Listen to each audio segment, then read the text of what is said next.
Même en septembre, il fait toujours très chaud sur le goudron de Monza. Chaque année, le grand cirque de la Formule 1 débarque ici. Le circuit de Monza, c'est le symbole du nord de l'Italie, la Lombardie.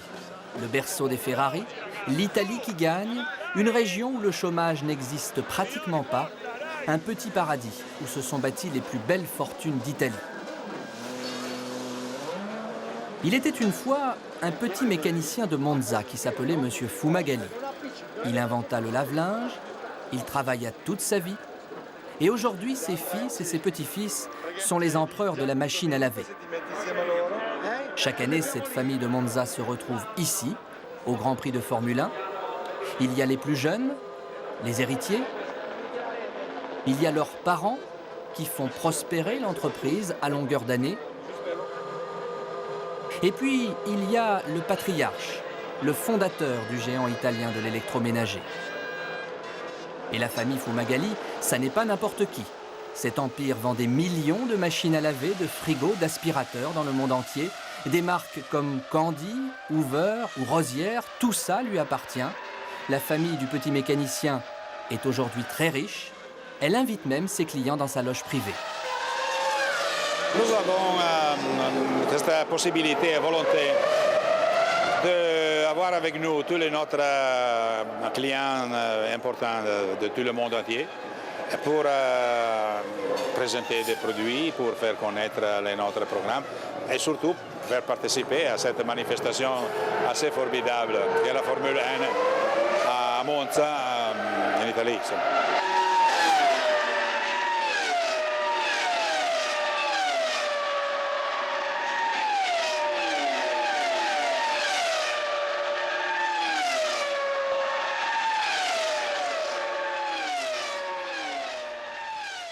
Bonjour, bien arrivé.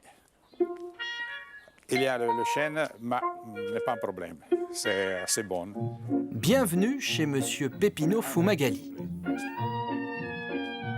Comme toutes les grandes familles de Monza, les Fumagalli sont des gens très discrets. Come sarà il nostro bagno? Sarà in ordine?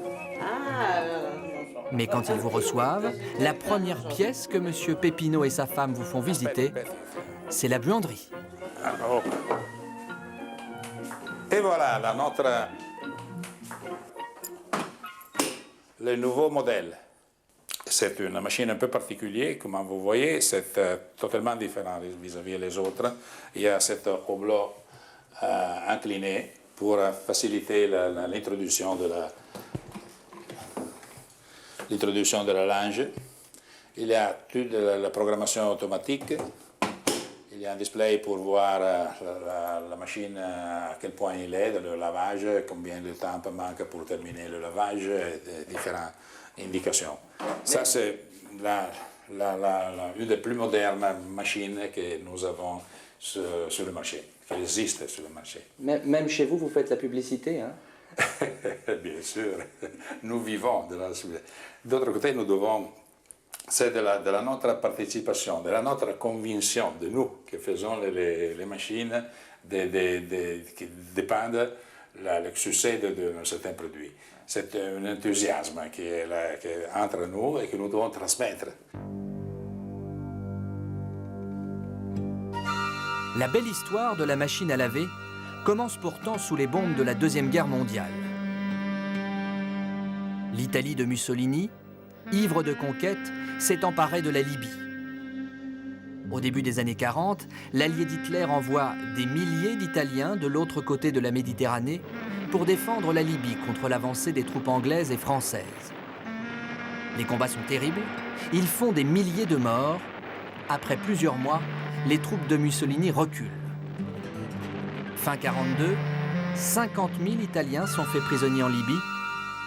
Parmi eux, Enzo Fumagalli, l'aîné d'un petit mécanicien de Monza.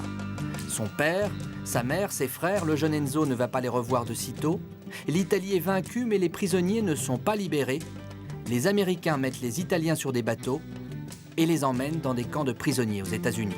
Mon frère était pris en Libye et come prigioniero di guerra e spedito miracolosamente negli Stati Uniti. on a eu la possibilité de sortir de la prison, de le camp particulier, et connaître, entrer dans les familles et connaître les Américains, de voir quelle est la vie des Américaines, les choses qui sont dans la maison, etc. A big week's wash, but it won't ache any woman's Et une des choses que mon frère a vu, a constaté qu'il existe, et tous les produits électroménagers. La machine à laver, le réfrigérateur, la machine à la vaisselle, etc. Enzo était un peu le designer de notre famille.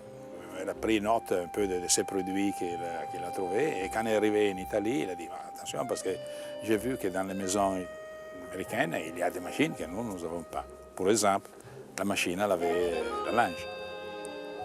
Ah ben, d'accord, alors voyons comment on peut faire. Alors mon père il a fait le design très vite de cette machine, nous avons préparé pour ma femme, pour ma mère, et a fait ce premier lavage. Et il a trouvé qu'effectivement, cette machine à laver a la possibilité de donner des résultats assez importants. Et là, nous avons commencé, 1945. C'est le début. La guerre est finie, l'Europe est à genoux, mais elle respire enfin. Le plan Marshall remplit les poches des gens. Les Américains, avec leurs chewing-gums et leurs grosses voitures, font rêver. Symbole de cette époque, le Salon des Arts Ménagers. Chaque année, des centaines de milliers de Français viennent y découvrir les nouveautés dernier cri, les robots à tout faire, le plastique, l'aluminium, tout ce qui est nouveau vient d'Amérique. En Europe, les entreprises tournent encore au ralenti, sauf celle des Fumagalli. Grâce à Enzo, le prisonnier de guerre futé, ils ont pris tout le monde de vitesse. Dès 1946, les frères sortent de leur petit atelier de Monza le premier lave-linge entièrement italien. Ils n'ont que quelques livres en poche, mais un sacré culot. Ils ont la technologie, ils ont l'invention, il y a un marché qui est là, et ils ont, ce qui manque toujours le plus, même aujourd'hui, ils ont la volonté. Il dit, mais après tout, moi, je vais aider les femmes italiennes à faire la lessive. Il a vu que ça marchait là-bas, et il dit, je vais le faire ici. Et effectivement, il le fait, et ça marche, mais il ne fallait pas être un génie.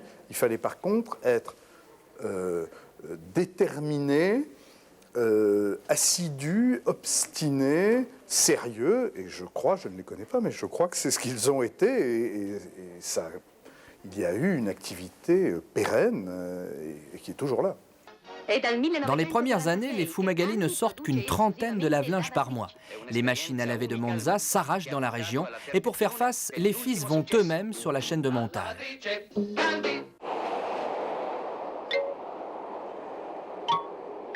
Aujourd'hui, l'usine n'a pas changé de place. Et M. Peppino, 75 ans, dernier des trois frères, vient tous les jours au travail. Il veille sur son entreprise comme sur sa famille, et c'est bien normal, toute sa famille travaille chez Candy. À l'usine, sa pièce préférée, c'est la salle d'exposition. Des dizaines d'aspirateurs, de lave-vaisselle, de lave-linge. Il contemple son empire. Rosière, Hoover, Candy, le patriarche égrène ses marques dans la caverne d'Ali Baba des arts ménagers. Ça, c'est la machine que vous avez vue à ma maison.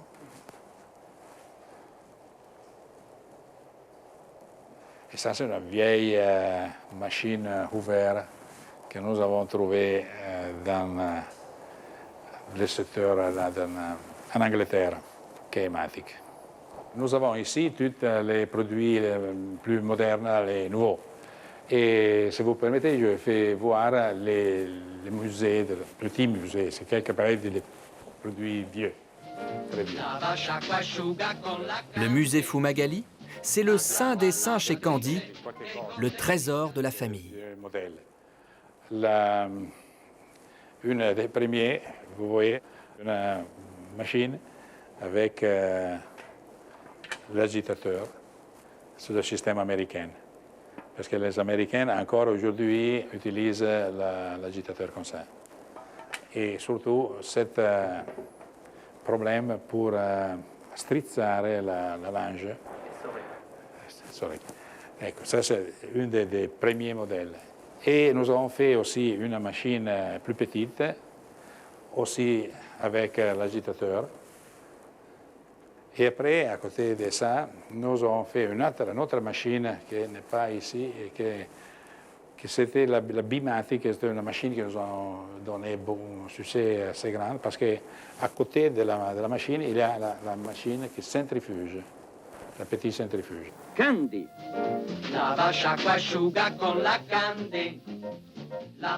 La Bimatic chez Candy, c'est un peu comme le presse-purée pour Moulinex ou le Macintosh pour Apple. Un objet mythique, un formidable succès commercial, le symbole d'une époque où tout réussit aux trois frères Fumagalli. Au début des années 60, le petit atelier du père doit fermer, trop petit. Les lave-linges partent comme des petits pains, une usine ultra-moderne est construite dans la banlieue de Monza. La guerre est déjà très loin pour les Italiens, l'Europe veut rattraper les États-Unis. C'est l'époque où les familles rêvent d'un pavillon individuel avec tout son confort moderne. Le rêve américain est partout, jusque dans la pub.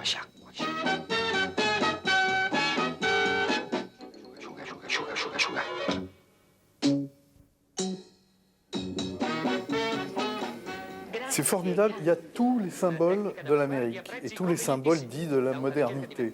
Alors il y a le robot, enfin quelqu'un va faire le travail à votre place et on n'a pas besoin de le payer, ça marche tout seul, on lui change les piles. Et puis la deuxième chose qui est l'Amérique, alors elle, l'Amérique historique traditionnelle, les cow-boys, les Indiens. Alors l'enfant, lui, fait l'Indien. Et puis alors il y a un autre symbole qui, lui, est un symbole religieux, peut-être que pour l'Italie, c'est aussi assez fort.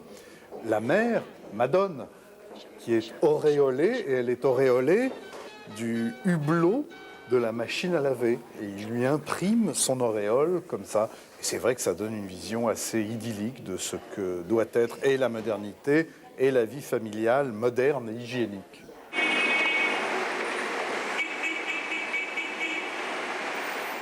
Dans la banlieue de Monza, l'usine des trois frères est toujours là, mais la petite fabrique est devenue un géant de l'électroménager. Une machine sort des chaînes toutes les 50 secondes. Des montagnes de lave-linge partent chaque jour aux quatre coins de la planète. Au pays de la Formule 1, les ouvriers jouent les casse-cous, mais s'ils vont vite, c'est que la concurrence est terrible. 1 heure de perdu, et ce sont parfois des contrats qui s'envolent. L'autre problème, c'est qu'on ne lave pas son linge de la même façon à New York, à Paris ou à Shanghai. Les modes d'emploi sont différents, bien sûr, les traditions aussi. En Chine, par exemple, beaucoup de ménagères font la lessive à l'eau froide. Résultat, ce sont 40 modèles différents qui sortent des chaînes de montage au même moment, des lave-linges presque sur mesure, 365 jours par an. Ici, finalement, il n'y a que le nom sur la machine qui ne change jamais. Candy, ça ne sonne pas franchement italien, mais ça se prononce dans toutes les langues. Nous avons donné la charge à une grande société de recherche pour trouver un nom adapté, une marque adaptée à ce produit qui doit être, etc. Et nous avons fait beaucoup de recherches, nous avons regardé, et après, à la fin, nous sommes arrivés, après certains choix, enfin, à trouver le nom Candy. Ça, c'est la version officielle. Évidemment, c'est impossible parce que nous avons notre société à ce moment-là, c'était très petit, 45, pas beaucoup d'argent. Et alors, un jour, nous sommes à table à midi et on discute comment on fait, quel nom nous devons donner à cette machine, etc. Et il est à la radio, non, qu'il a ouvert, qu'il fait de la musique. À un certain point, j'écoute une chanson Candy, non, américaine, très sympathique, Candy, I Call My Sugar Candy. Et alors je demandais à mon frère, qui est arrivé des États-Unis, il dit Candy, qu'est-ce que veut dire Candy? Ah, ça veut dire que c'est une chose particulière, une expression assez douce, veut dire aussi caramel, etc. Et Candy, je dis, pourquoi n'est pas possible appeler cette machine à laver Candy? Et pourquoi pas? Et comme ça, nous avons trouvé le nom Candy. I need sympathy. I wish that there were four of her, so I could love much more. La vieille usine de Monza a gardé l'esprit des pionniers de la machine à laver. L'indépendance est toujours le credo de la famille. Les hommes du clan occupent tous les grands postes de direction. De la fabrication de la plus petite pièce aux négociations les plus secrètes, Monsieur Peppino, ses fils et ses neveux contrôlent tout. Pour la même raison, les Fumagalli ont toujours refusé d'être cotés en bourse. Aucun actionnaire extérieur ne vient faire la pluie et le beau temps, et ça marche. Le groupe n'a presque jamais emprunté d'argent auprès des banques. Il est totalement à l'abri des tempêtes boursières.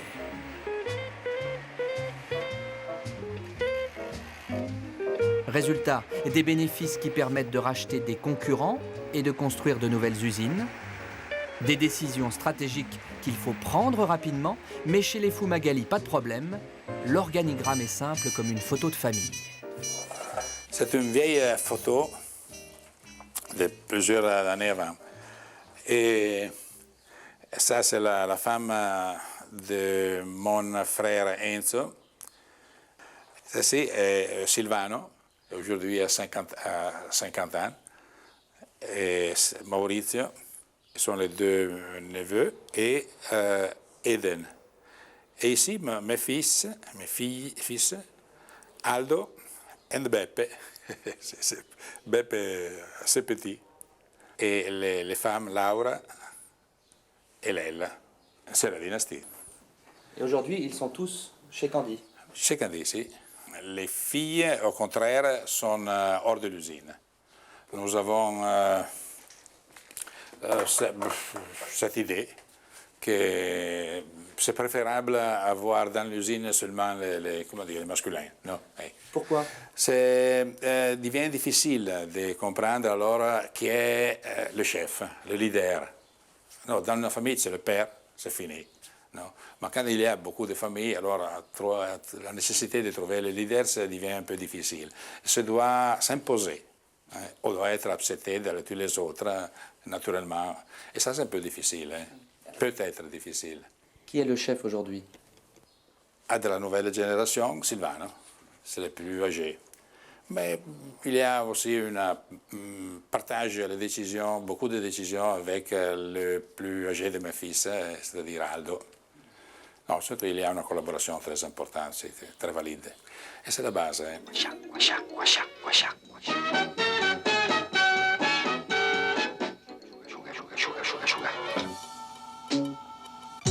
Dans la famille Fumagalli, au début, il y avait 3 frères. Enzo, l'américain, Niso, le scientifique, l'inventeur de la famille, et Monsieur Peppino, le businessman, l'homme d'affaires. Aujourd'hui, ce sont leurs fils qui sont aux commandes de l'empire de la machine à laver, Aldo et Beppe, les fils de Peppino, Eden, Maurizio et Silvano, les fils de Niso. Les 5 cousins tiennent les rênes de l'entreprise, comme au temps de leur père.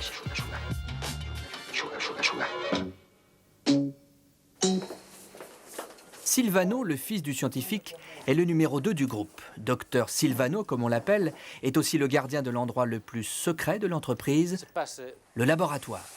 Les plans, les maquettes, les prototypes, tout est caché ici. Docteur Silvano n'aime pas beaucoup les intrus.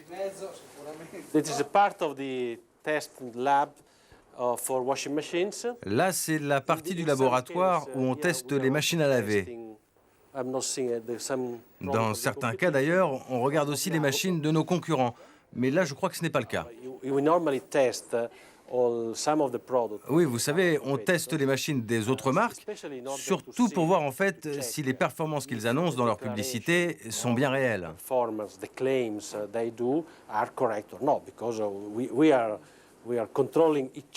En fait, on s'espionne tous les uns les autres pour voir s'il y a des menteurs.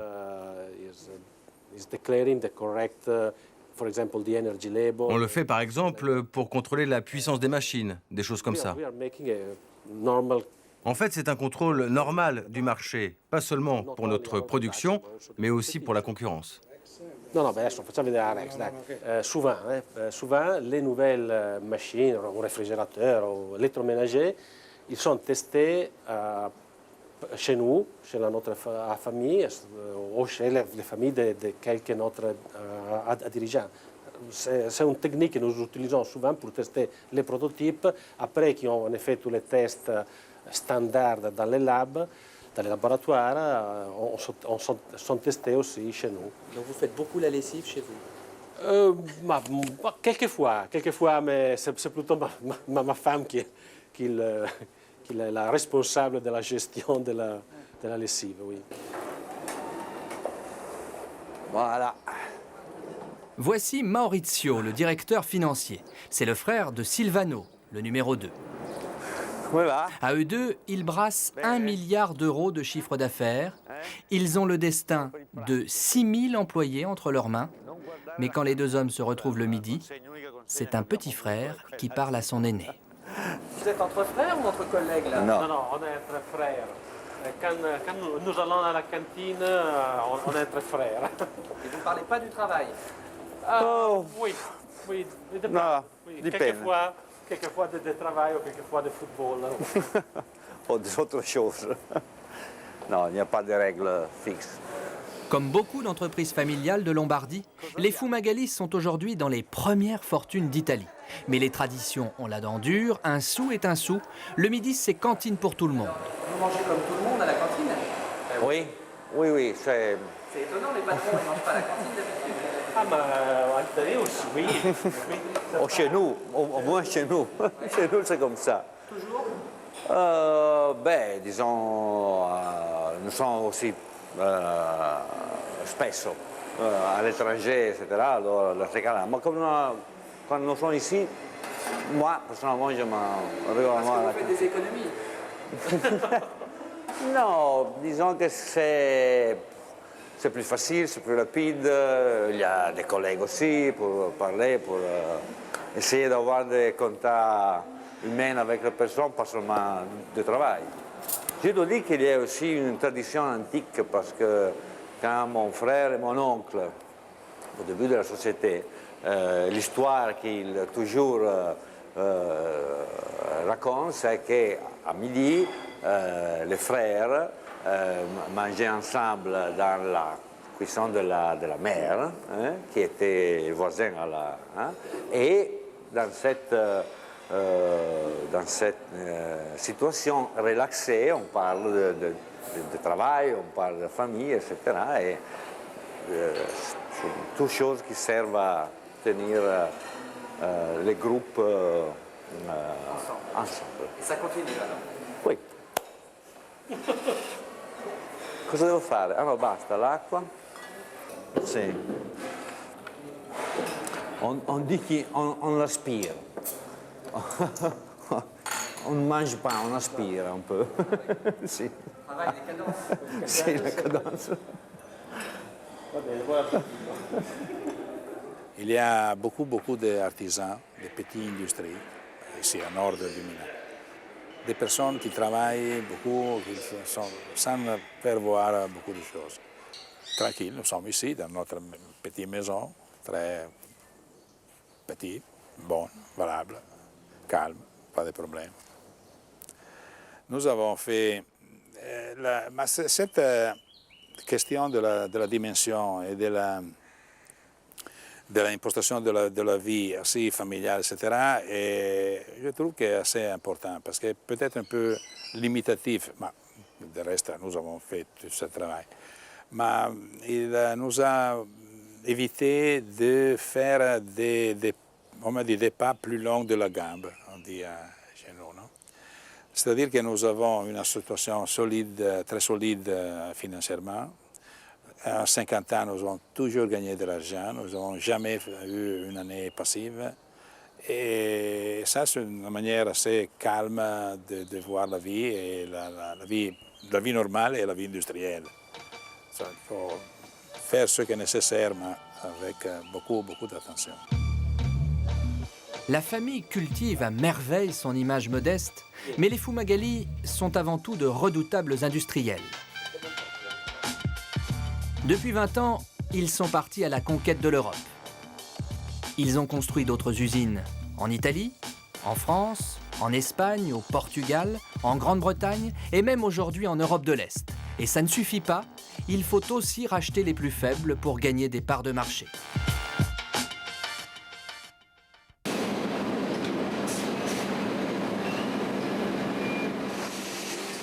Bourges, dans le centre de la France. 40 degrés à l'ombre des fonderies de l'usine Rosière. Ici aussi, vous êtes chez les Fumagalli. Depuis le 19e siècle, les ouvriers fabriquent des cuisinières. Il y a 15 ans, les Italiens s'emparent de cette maison prestigieuse en perte de vitesse. Un très gros pari pour les Fumagalli. Faire la cuisine, c'est autre chose que faire la lessive. Et à Bourges, on se méfie de cette mystérieuse famille que personne ne connaît. Plusieurs cousins se succèdent à la tête de l'usine. La marque est finalement sauvée. Aujourd'hui, c'est Eden, le 3e fils de Niso, le scientifique, qui sert les boulons. Une fois par mois, il débarque en France et vérifie tout, presque pièce par pièce. Quand il vient à Bourges, Eden, le patron italien, parle en français. Oui. Avec Andy ou Rosière? Ne pas brusquer les choses, se dévouer à l'entreprise sans compter son temps, c'était la leçon du père Niso. Eden l'a retenu. C'est une très grosse entreprise où elle pèse 1 milliard d'euros, mais j'ai parfois tendance à penser que c'est une PME familiale très importante au niveau européen. Et il y a des conseils d'administration, il y a des choses très formelles aussi. Alors le conseil d'administration, il se réunit tous les jours, puisque les membres du conseil d'administration, c'est la famille, et tous les jours, ils travaillent ensemble. Donc rien n'est véritablement formalisé, c'est le travail au quotidien qui permet de prendre des décisions. Comme la famille est à la fois actionnaire et manager, on ne perd pas son temps à surveiller le cours de bourse. Revers de la médaille, pas de bourse, c'est moins d'argent pour investir. Nous n'avons pas la nécessité d'avoir des associés qui apportent de l'argent, etc. Nous n'avons pas ce problème et c'est pour ça que nous ne trouvons pas la nécessité d'être dans la bourse. Au contraire, nous sommes sortis de la bourse. Rosière, quand nous avons acheté Rosière, Rosière était en bourse. Nous avons résisté quelques années et après nous éliminons tout ça et pour la vérité nous avons une quota assez forte, plus de 80%. Et alors c'est inutile d'avoir des associés pour quelques pourcentages. La même chose pour Zerowatt. Zerowatt c'est une autre société que nous avons achetée ici en Italie et côté à la bourse, le marché est réduit et nous avons levé.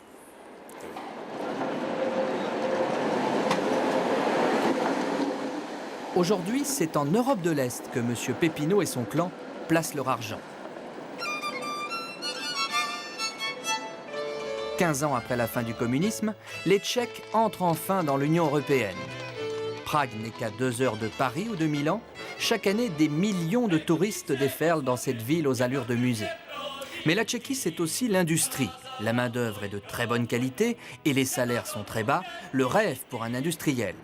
C'est M. Pépino qui flaire le bon coup. La famille met 50 millions d'euros sur la table. En quelques mois, une usine de frigo est sortie de terre. Comme toujours, les Fumagalli ont suivi la leçon d'Enzo, l'oncle d'Amérique, avoir une bonne idée avant tout le monde et foncer tête baissée. C'est comme ça que les Italiens sont partis à la conquête de l'Est, au pas de charge. Nous sommes dans le centre de la consommation européenne. L'usine est à jusqu'à 50 km dans le plus grand marché européen, qu'est l'Allemagne. Et après, c'est très proche à la Pologne, où nous sommes très forts. Et donc, la location est vraiment intéressante. Et après, c'est la capacité technique de la main-d'œuvre tchèque incroyable. Ils sont vraiment très professionnels. Et moins cher que les Italiens? Et moins cher que les Italiens, bien sûr. En famille, vous venez pas pour le tourisme ici, jamais? Non, en effet, c'est la première fois que nous voyons cette pente. C'était incroyable, c'est très belle. C'est pas la première fois que je crois là. Nous venons souvent, mais c'est la première fois que nous faisons un peu de tourisme à Prague. Mais parce qu'on dit, c'est vrai que les fumagalli ils travaillent tout le temps. Hein. Ah oui, être un fumagalli, c'est une profession à temps plein, comme on dit. Pas de tourisme, nous allons à manger. Là, vous partez là. Merci. S pomocí přátel, jak to hezky zní, životem kráčím. Le village de Podborany, au cœur de la Bohême. Nous sommes à 80 km de Prague et surtout tout près de la frontière allemande. L'Allemagne, c'est le plus gros marché européen pour les frigos et les machines à laver. La chasse gardée des grandes marques comme Bosch ou Miele. La dernière usine des Fumagalli, c'est une véritable machine de guerre. Un site à la frontière allemande, des chaînes de montage automatiques, un personnel trié sur le volet. Les Fumagalli veulent inonder l'Europe en abaissant au maximum les coûts de production.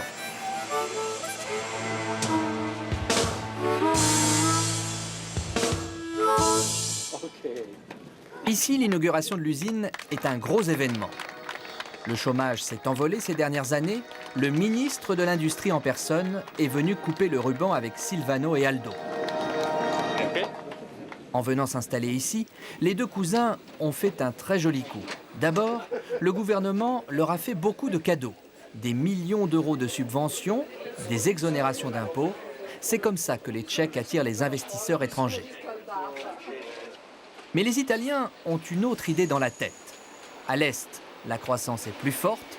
Les Tchèques ne vont pas seulement fabriquer les frigos, ils vont aussi en acheter. Être les premiers à fabriquer sur place des produits bon marché, la méthode Fumagalli n'a pas changé depuis l'oncle Enzo et sa première machine à laver après la guerre. Le travail n'est pas vraiment difficile, c'est surtout du soudage et du travail sur ordinateur pour fabriquer les produits. C'est vrai qu'il y avait beaucoup de chômage dans la région. Maintenant, je gagne 300 € par mois, mais ce n'est pas suffisant, c'est pas beaucoup. C'est pas vraiment bien payé. Le directeur de l'usine est encore loin, sans doute, de sa première grève. Lui préfère voir le positif. Sa région était en train de mourir. Les Italiens l'ont sauvé.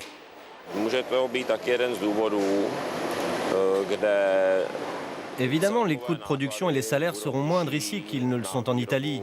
Mais il faut quand même se souvenir qu'à l'époque où l'on a construit l'usine, la ville de Podborany avait battu son record de chômage, avec un taux de 20%. Aujourd'hui, grâce à l'usine, le chômage est retombé à 11%.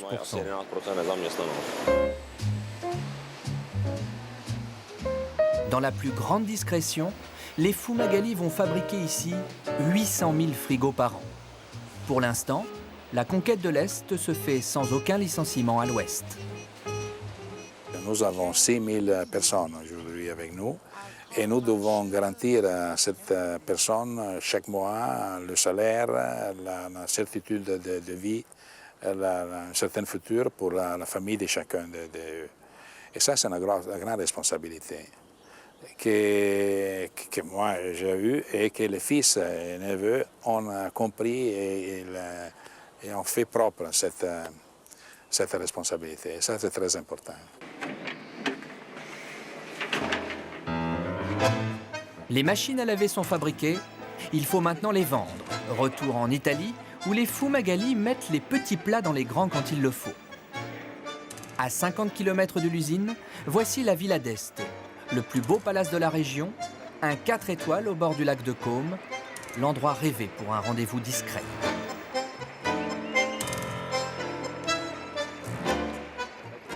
Pendant que ses cousins déjeunent en quelques minutes à la cantine, le Benjamin du clan Fumagalli est tendu. Il joue très gros ce midi. Négociation secrète. Nous avons une réunion avec nos clients, des clients européens, et nous allons leur présenter les nouveaux produits pour l'année 2003. Les clients, c'est... Les clients, c'est une chose au groupe Candy, c'est un secret. C'est un grand magasin? C'est une chaîne de magasins qui sont présents en France, en Angleterre et dans d'autres pays européens. C'est qui? un des plus gros clients Candy, c'est tout. C'est un secret, oui.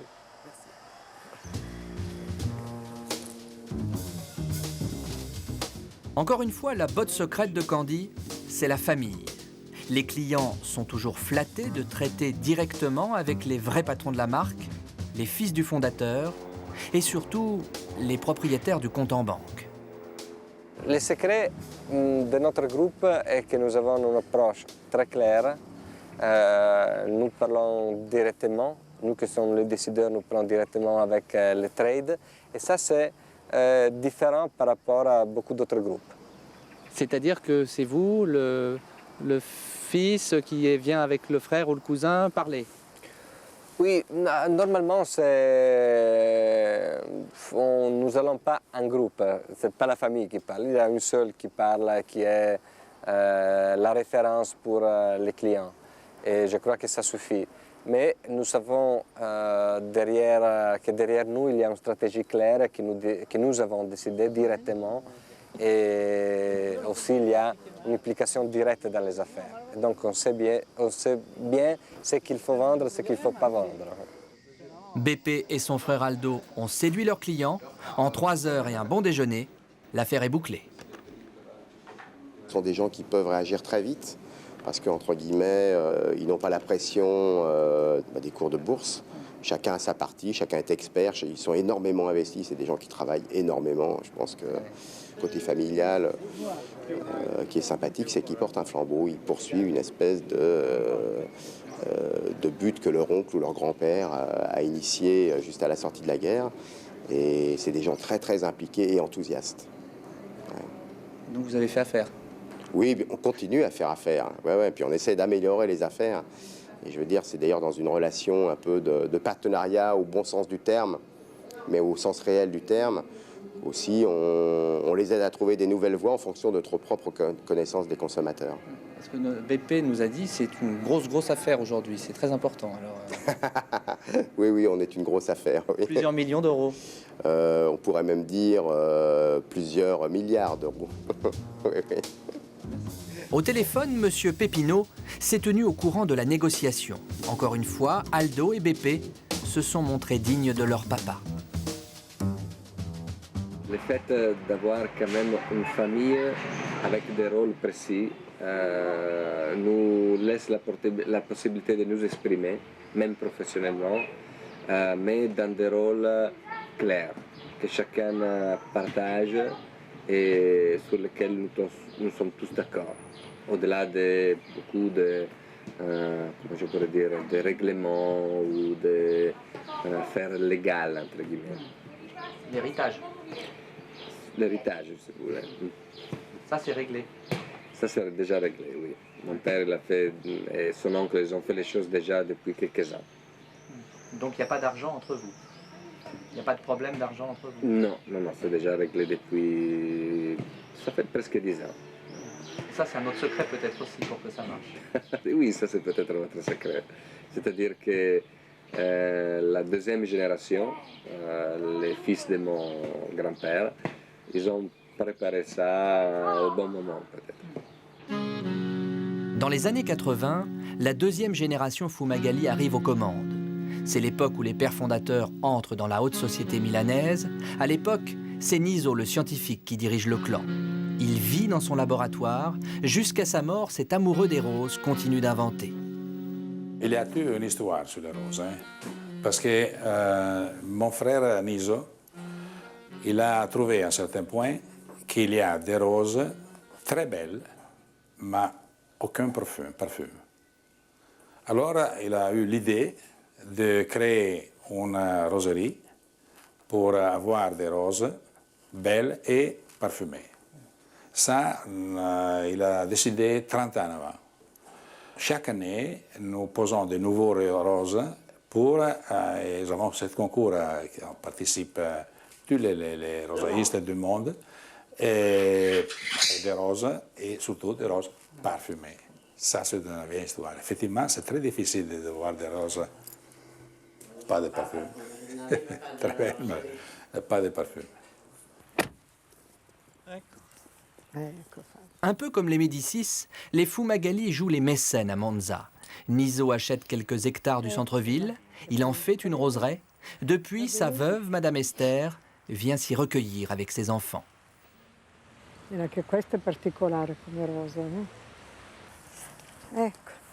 Tenez. Regardez cette belle rose. Ces pétales blancs avec ce cœur. Elle est très belle et en plus très parfumée. C'est votre rose. Oui, s'appelle Este Fumagalli. Ce qui est intéressant, c'est la complémentarité entre les feuilles et les pétales. C'est magnifique, non? Voilà, basta, cosa dobbiamo dire? Ecco, queste... Col passare degli anni, sono raddoppiati gli iscritti all'Associazione Italiana della Rosa. Mon mari était un industriel qui travaillait beaucoup et aimait beaucoup avoir des intérêts au dehors des machines à laver. Alors, il aimait beaucoup les roses, il a cherché, il a trouvé des livres très intéressants, on a contacté des grands rosaïstes et surtout on a compris que le monde des roses, ce n'est pas un monde éphémère, mais c'est un monde très intéressant avec de difficiles recherches qui a permis à mon mari de échapper, on peut dire, dans un autre monde. Et je pense que c'est une façon un peu particulière pour avoir un souvenir de mon mari, au dehors de Candy. Un jardin public en souvenir d'oncle Niso, le scientifique. Un concours de la plus belle rose chaque année. Voilà tout ce que les habitants de Monza connaissent de la famille Fumagalli. Dans les provinces du nord de l'Italie, les grandes fortunes sont nombreuses, mais elles sont surtout très discrètes. Monsieur Peppino et sa famille n'ont jamais fait la une des journaux. Con Enzo Ferrari. Il n'y a pas beaucoup de photographies parce que la famille est très réservée. On les voit seulement quelques fois au Sporting Club. On les voit parfois à la fête de la Rose. Mais dans la ville, on les voit presque jamais. Peppino è una delle caratteristiche. Une des caractéristiques des grandes familles industrielles de notre région, c'est qu'elles passent leur temps à travailler, à faire du business. Elles ont peu de loisirs. C'est pas la grande vie, quoi.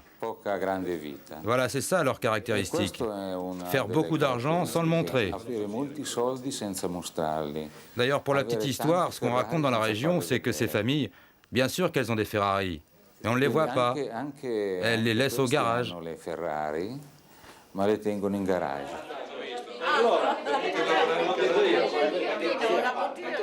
Cette scène est très rare. Les réunions de famille, il n'y en a pas souvent chez les Fumagalli. Dans le clan, tout le monde s'entend bien, mais les agendas des frères et des cousins sont bien trop chargés pour faire la fête. Aucune belle-fille ne travaille dans l'entreprise, mais toute la famille, les grands-parents, les enfants, les petits-enfants vivent à l'heure de la maison Candy.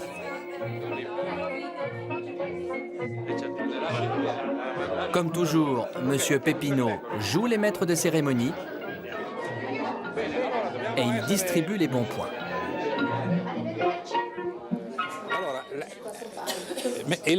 Aldo, che è il maggiore dei miei maschi, c'est le plus âgé de mes fils masculins. No? Et a des responsabilités aujourd'hui dans l'usine un peu plus particulièrement intéressantes. Et il est en train de réorganiser un peu toute notre structure de notre groupe. Et nous avons beaucoup de confiance qu'elle a la possibilité de faire beaucoup mieux de ce que nous avons fait jusqu'à ce moment. C'est un peu difficile, mais enfin, non, tu parles. Il y a des gens nous ont parlé de vous, ils nous ont dit ils travaillent tout le temps. La journée, c'est fait pour travailler. Non? Il y a un peu la dimanche pour voir le Milan ou l'Inter, l'équipe de football. Non, à part ça, on travaille. Non, pas seulement ça. Et vous continuez toujours? Non, je suis en retraite. Non, je suis en retraite, je suis hors de la société. Je suis là 12-14 heures par jour. Ben, ça ne veut dire rien. Mais c'est important pour vous qu'il soit là toujours? Oui, non. C'est capital. Oui. Ouais, pourquoi? Qu'est-ce qu'il vous apporte? Parce que l'esprit de la société, la stratégie de base, c'est toujours fait ensemble. Toujours. Aujourd'hui encore, même sur les nouvelles choses. Non, mais surtout, ce sont eux qui font tout ça, sont vraiment opératifs. Nous pouvons seulement bénédire certaines choses, et c'est tout, c'est fini. Monza, la Formule 1, une fois par an, la famille Fumagalli au grand complet sort en public. Mais c'est aussi pour le bien de l'entreprise.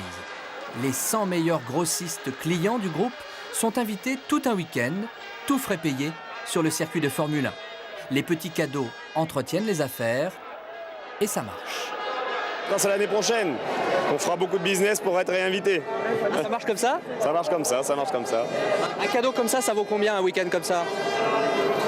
Je sais pas trop, mais à mon avis, autour de 25 AF par personne. C'est-à-dire, je pense, 4 000 euros, 3 700, 3 800 euros, je pense, d'après ce que j'ai pu voir. Multiplié par la centaine de clients triés sur le volet, cela fait un très gros chèque pour M. Pepino à la fin du Grand Prix de Monza. Mais c'est le prix à payer pour continuer à faire des affaires. À l'heure de la mondialisation, les géants du capitalisme affrontent les dernières dynasties comme les Fumagalli. On leur parle de bourse, ils répondent effort et valeurs familiales. Dans la famille de M. Pepino, la 4e génération s'apprête à entrer dans l'entreprise, avec la même discrétion, toujours aussi loin des marchés financiers, au seul service de la légende des Fumagalli.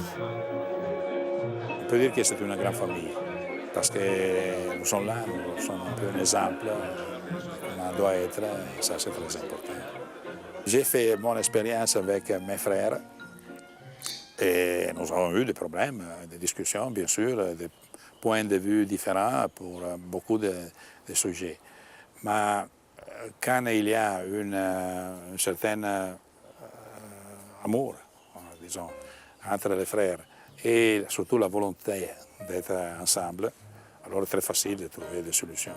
Parce qu'en effet, on discute pour avoir des améliorations du travail, de certaines choses, comment faire toujours mieux qu'avant. Non? Alors l'objectif est juste, est sain, et il faut le suivre. Alors, on discute, on peut faire des erreurs, non? Je fais beaucoup d'erreurs. Mais la question est de voir, quand vous faites des erreurs, d'avoir l'humilité de reconnaître et reprendre la juste vie. Et le parcours des entrepreneurs est un parcours surtout des erreurs. Des erreurs. Ah ben, When I need sympathy, I wish that there were 4 of her, so I could love much more of her. She has taken my complete heart.